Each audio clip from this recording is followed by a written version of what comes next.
I want to go there. Let's go! Oh, hey yo mga ka-blurred! Today, samahan nyo kaming kumain ng samgyupsal. Ang cute, heart-shaped. Dito ka na lang ulit makakakita ng Coca-Cola na nasa pink bottle. Takot matalsikan yan.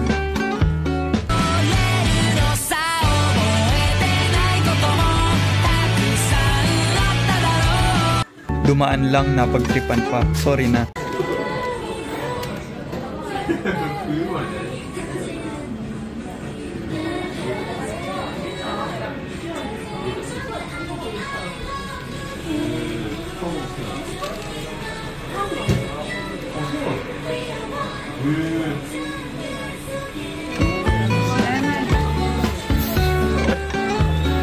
Yabang mo, di mo rin naman alam yung lyrics. Che! Pork daw kasi yung kakainin namin.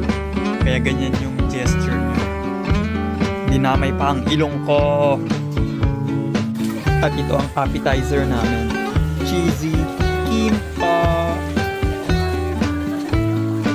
You need moments. You'll know that the food is delicious when you saw her like that. Ang tagal maluto ng main event. Kakain din muna ako. Oy, sheesh! Meron din kaming mga herbs. Unlike yakiniku, ang samgyupsal, pagluluto ka nila. Akala ko, susubuan din ako. Brain freeze! Ang tagal, gutom na kami.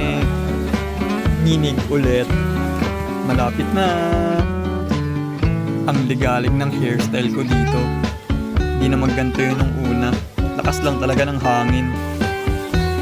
At nagkakabaliktaran na po mga kapuso. Ang cute ng pagkahali-halera ng karne. Sarap guluhin. At binaliktad na rin ang tuwalya. At ginupit-gupit pa. I think pwede na to.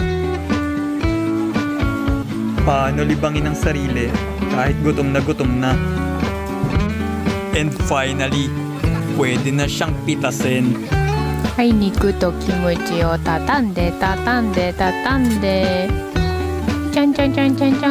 Wow! Pero syempre, hindi niya kaya ng buo. Oh, sheesh! At nag-crave ako sa Korean chicken. Oh, ano na naman yung binabalak mong orderin? Tama na! Daijoubu. I want to go there. Tapos na kaming kumain and I'm looking for a dessert. Ano kayang dessert ang meron doon? Curious lang talaga ako. Mori. Very Ichiban stop, Hidari.